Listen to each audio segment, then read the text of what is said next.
I want you to turn to 2 Chronicles chapter 15. 2 நாளாகமம் 15ஆம் அதிகாரத்தை நீங்க திருப்பிக் கொள்ளும்படியாக உங்கள் அன்போடு கேட்கிறேன்.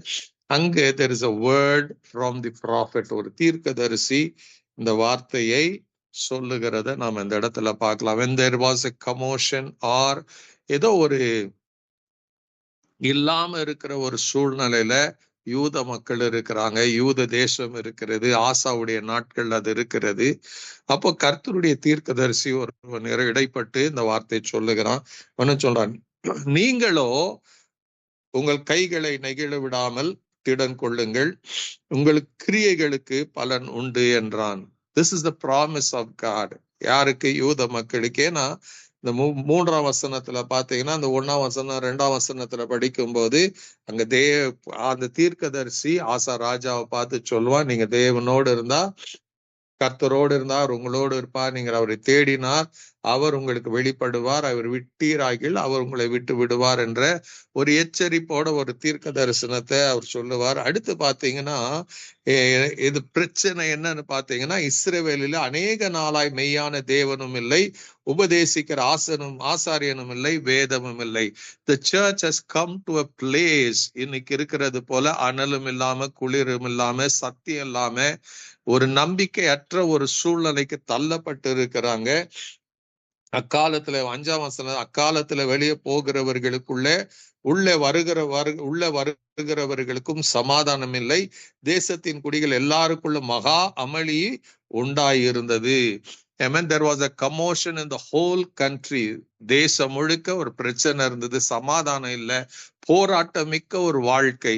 Hallelujah. Even though அவர்கள் தேவனால் தெரிந்து கொள்ளப்பட்ட ஒரு சந்ததியாக இருந்தாலும், they couldn't find peace, they couldn't find joy. அவருடைய எல்லாமே ஒரு கலக்கம் நிறைந்ததா இருக்கிறது. அப்போ அந்த 6ஆம் வசனத்துல ஜாதியும் பட்டணத்துக்கு பட்டணம் நொறுங்கினது, தேவன் அவர்களை சகல இடுக்கங்களிலும் கலங்க பண்ணினார். God himself was bringing judgment.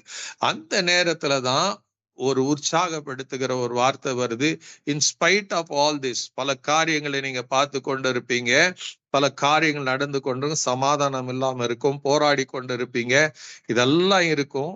ஆண்டவருடைய நீங்க என்ன செய்யணும்? Council of God. அங்க தேவன் என்ன செய்யணும்னு சொல்றாரு. என்ன சொல்றாரு? நீங்களோ உங்கள் கைகளை நெகிழ விடாதிருங்கள். But as for you, be strong and do not give up.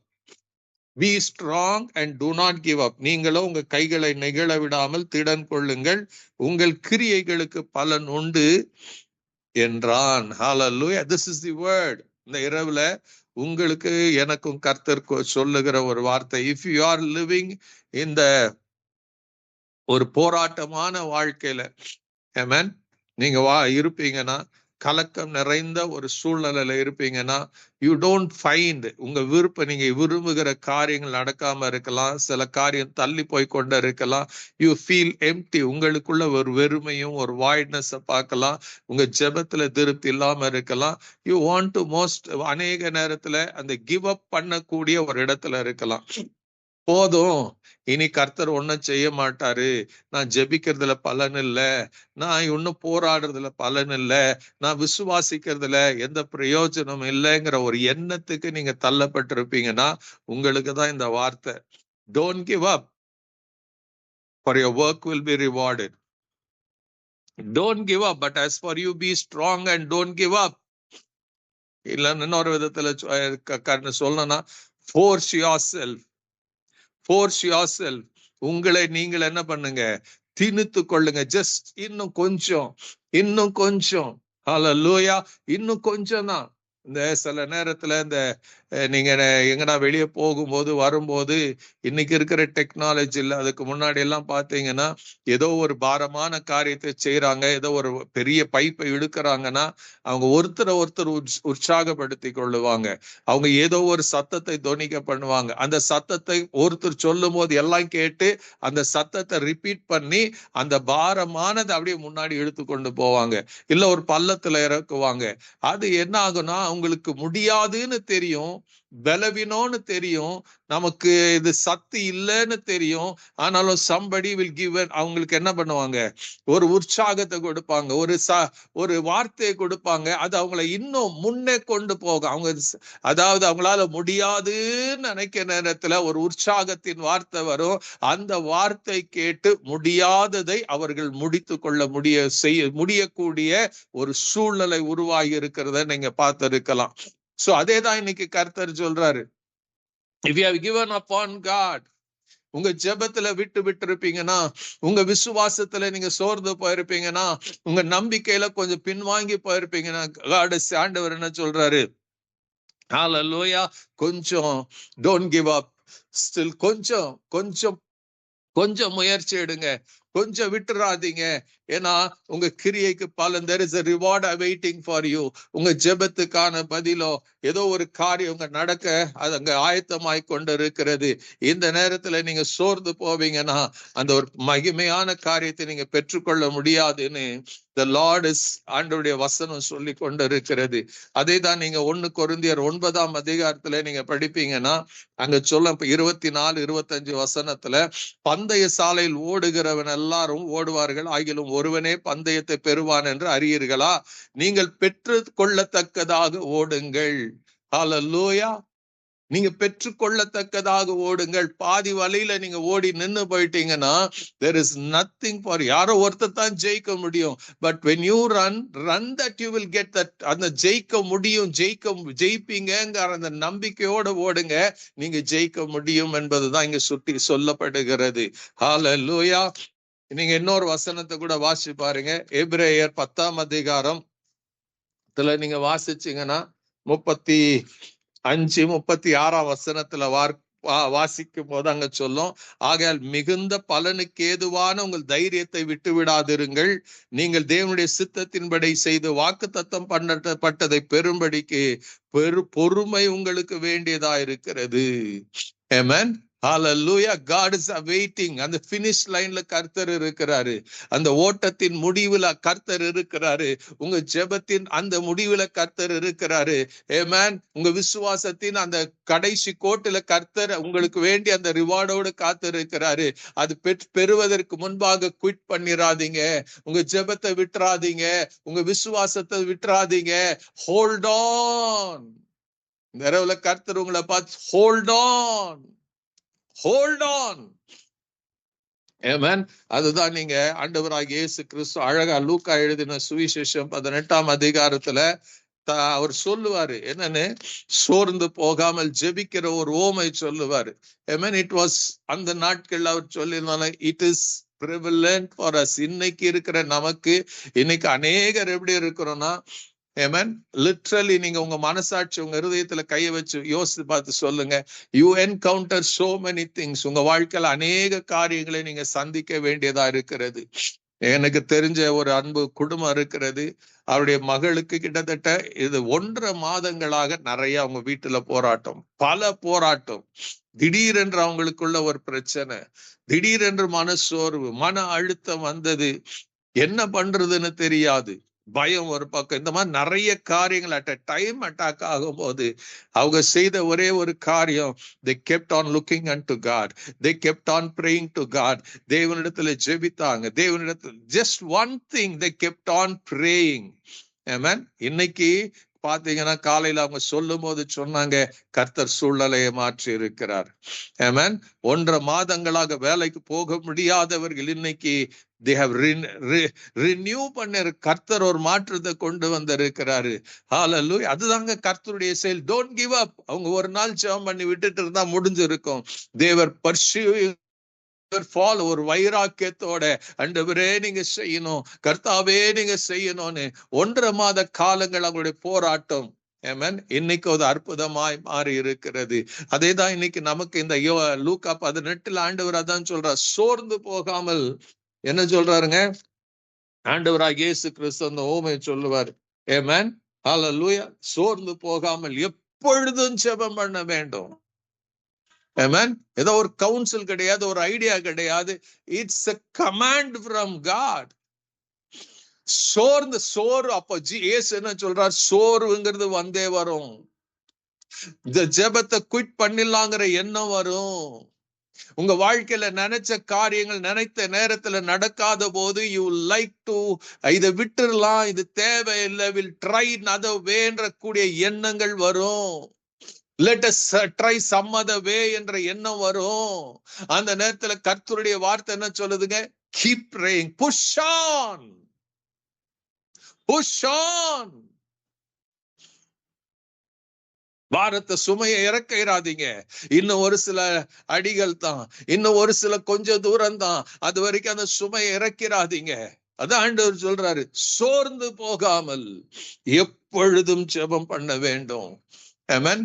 till you see a miracle. நான் இன்னைக்கு ரொம்ப அன்போடு கேட்டுக்கொள்ளுகிறேன், till you see a miracle, please don't quit your prayer. உங்க ஜெபத்தை நிறுத்திடாதீங்க. சோறு வரும், வராதுன்னு சொல்லல. உபத்திரவங்கள் வரும், நினைச்ச காரியங்கள் நடக்காம போகும்போது பல எண்ணங்கள் வரும். ஏன் இது நடக்குது, ஏன் இப்படி நடக்கலங்கிற எண்ணங்கள் வரும். பட் அதை அந்த எண்ணங்கள் வரும்போது ஒரு காரியத்தை நீங்களும் நானும் செய்ய கற்றுக்கொள்ள வேண்டும். அந்த எண்ணங்கள் வரும்போது தேவனை பாருங்க, ஏசப்பா பாருங்க, அவர்கிட்ட உங்க இருதயத்தை தரங்க. keep praying, keep praying, don't quit your praying. அதுக்குதான் அவன் சொல்றாரு, ஒரு விதவை இருக்கிறா, அவன் அந்த நியாயாதிபதி கிட்ட போறா, கண்டுக்கவே இல்லை. ஆனாலும் இவ விடாப்பிடியா போறா. அந்த நியாயாதிபதி தனக்குள்ள சொல்லுகிறான், நான் சரியில்லாதவன், நான் துன்மார்க்கனாக இருந்தாலும் இவளை என்ன விடாப்பிடியா இருக்கிறா, நான் இவளுக்கு நீ நியாயம் செய்யணும், இனி அவன் வந்து என்ன தொந்தரவு பண்ணக்கூடாதுன்னு அவன் சொல்லி அவளுக்கு நியாயத்தை செய்வான். அப்போ இயேசு என்ன சொல்றாருங்க? நமக்கு என்ன சொல்றாரு? நமக்கு ஏதோ ஒரு ஆலோசனை ஆண்டு வச்சு, ஏதோ ஒரு வாக்கு தத்தத்தை வச்சிருக்கிறார், ஏதோ ஒரு அறிவுரை வச்சிருக்கிறாரு, ஏதோ ஒரு சந்தோஷமான செய்தியை வச்சிருக்கிறாரு. என்ன சொல்றாரு? 7ஆம் வசனத்துல, ஹல்லேலூயா, 6ஆம் வசனம், பின்பு கர்த்தர் அவர்களை நோக்கி, அநீதி உள்ள அந்த நியாயாதிபதி சொன்னதை சிந்தித்து பாருங்கள். அநீதி உள்ளவன் சொன்னதை சிந்தித்து பாருங்கள். இப்போ God is talking, அவங்ககிட்ட சொல்லிட்டு இருக்கிறாரு.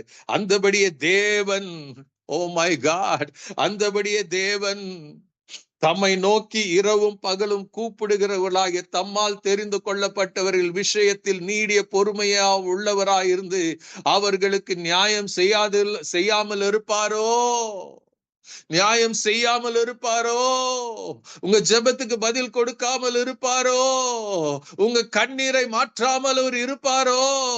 உங்க வேதனை நீங்கி சுகமாயிருங்க என்று சொல்லாமல் இருப்பாரோ? உன் விசுவாசம் உன்னை ரட்சித்தது என்று சொல்லாமல் இருப்பாரோ? God will surely do it. அடுத்த வசனம் சொல்லும், அவர் செய்யாமல் இருப்பாரோன்னு அவரே கேள்வி போட்டுட்டு அவரே சொல்வார், சீக்கிரத்தில் அவர்களுக்கு நியாயம் செய்வார் என்று உங்களுக்கு சொல்லுகிறேன். சீக்கிரத்தில் அவர் செய்வார், சீக்கிரத்தில் அவர்களுக்கு நியாயம் செய்வார் என்று உங்களுக்கு சொல்லுகிறேன். ஆகிலும் மனுஷகுமாரர் வரும்போது பூமியில விசுவாசத்தை காண்பாரோ? என்ன கேட்கிறாரு? Do you still have faith? அவர் சீக்கிரத்துல செய்ய போறாரு, சீக்கிரத்துல செய்வார். பார்க்கலான்னு ஆண்டவர் சொல்லல, முடிஞ்சான்னு சொல்லல. The Bible very clearly says, hallelujah, I tell you, he will give justice to them speedily. சீக்கிரத்துல நடக்கும், இது சீக்கிரத்துல நடக்கும். உங்களை மிகவும் தாழ்மையோட கெஞ்சி கேட்கிறவங்க ஜெபத்துல சோர்ந்து போயிடாதீங்க. சோறு வராதுன்னு சொல்ல, சோறு வரும், சோறு வரும். அந்த நேரத்துல உங்க இருதயத்துல ஆண்டவரை பார்த்து, ஏசப்பா என்னால ஜெபிக்க முடியலன்னு கூட சொல்லுங்க. நான் ஜெபிக்கிறேன், என்னால முடியல ஆண்டவரே, நான் நினைச்சது நடக்கல, ஆனா உங்ககிட்ட ஜெபிக்கிறேன் ஆண்டவரே. நான் சோர்ந்து போயிருக்கிறேன், ஆனாலும் ஜெபிக்கிறேன் ஆண்டவரே. நான் பயத்தோட இருக்கிறேன், ஆனாலும் ஜெபிக்கிறேன் ஆண்டவரே. இந்த காரியத்துக்காக நான் உம்மை நோக்கி பார்க்கிறேன். எனக்கு சீக்கிரத்துல பதில் கொடுப்பேன்னு சொன்னீங்களே, அந்த பதில கொடுங்கன்னு கேட்டு பாருங்க. சீக்கிரத்துல நீங்க பார்ப்பீங்க. Don't give up on your faith. Don't give up on your faith. ஹல்லேலூயா. எபிரேயர்ல சொன்னபடிதான் உங்களுக்கு பொறுமை வேண்டியதா இருக்கிறது. ஆமென். ஹல்லேலூயா. எபிரேயர்ல என்ன சொல்லுதுங்க? ஆகையால் மிகுந்த பலனுக்கு ஏதுவான உங்கள் தைரியத்தை விட்டு, பலன் இருக்கிறது, ரிவார்டு இருக்கிறது. உங்க தைரியத்தை விட்டு விடாதீர்கள். நீங்க தேவனுடைய சித்தத்தின்படி செய்து வாக்குத்தத்தம் பண்ணப்பட்டதை பெரும்படிக்கு பொறுமை உங்களுக்கு வேண்டியதா இருக்கிறது. அந்த பொறுமையை இழந்து போயிடாதீங்க. இந்த பொறுமை இழந்து போயிட இன்னும் கொஞ்சம் தான். Maybe 1 day, maybe 2 days, maybe few days. உங்க ஜெபத்துக்கு பதில் வரக்கூடிய நேரம், நீங்க விரும்பி கேட்டதை பெற்றுக்கொள்ளுகிற நேரம், உங்க கிரியைக்கு தக்க பலனை காண்கிற ஒரு நேரம். அதான் இங்க ஹல்லேலூயா 2 நாளாகவுல நாம வாசிச்சோம்ல. But as for you, be strong and don't give up. Hallelujah.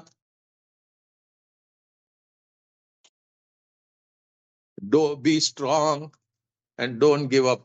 இன்னைக்கு உங்களுக்கு உங்களையும் என்னையும் பார்த்து ஆண்டவர் சொல்லுகிறது என்ன? Don't give up. Don't give up. Wait patiently for God. Your reward is on the way. அவருடைய கரத்துல இருக்கிறது. அவர் நிச்சயமா நீங்களும் உங்கள் கைகளை நெகிழ விடாமல் திடன் கொள்ளுங்கள். உங்களுக்கு உங்க கிரியைகளுக்கு பலன் உண்டு. உங்க விசுவாசத்துக்கு பலன் உண்டு. உங்க நம்பிக்கைக்கு பலன் உண்டு. நீங்க நிறைய ரெஃபரன்ஸ் எடுத்து நீங்க புதிய ஏற்பாடுல பார்க்கலாம். அவரை விசுவாசித்து வந்தவர்களுக்கு ஆண்டவர் அற்புதத்தை செய்தார். ஆமென். அவர் மேல நம்பிக்கை வைத்து அவர் நம்பிக்கை ஹல்லேலூயா. பர்த்திமை கூப்பிட்டாங்க, கதறினா, ஹல்லேலூயா. ஆண்டவர் அவனுக்கு பார்வை கொடுத்தார் என்று வேதம் நமக்கு சுட்டி காட்டுகிறது. அநேகர் அற்புதங்கள் புதிய ஏற்பாடுல இருக்கிறது. Just because they pressurize Jesus, they put their faith. அந்த faithல சோர்ந்து போகல, they held on. எல்லாரும் வேணாம் கூப்பிடாதன்னு சொல்லும் போது இந்த பர்த்திமை இன்னும் சத்தமிட்டு கூப்பிட்டானா. யோசித்து பாருங்க. He pushed himself. He pushed himself. He never gave up. மத்தவங்க சொல்றாங்களே அவன் நிறுத்தல, இன்னும் சத்தமிட்டு கூப்பிட்டான். இன்னும் push himself and he got the miracle. அதேதான் இன்னைக்கு நடக்கலையா? இன்னும் கூப்பிடுங்க, சத்தம் போட்டு கூப்பிடுங்க, தாவீதின் குமாரன் கூப்பிடுங்க, எப்படி வேணாலும் கூப்பிடுங்க, ஏசப்பான்னு கூப்பிடுங்க.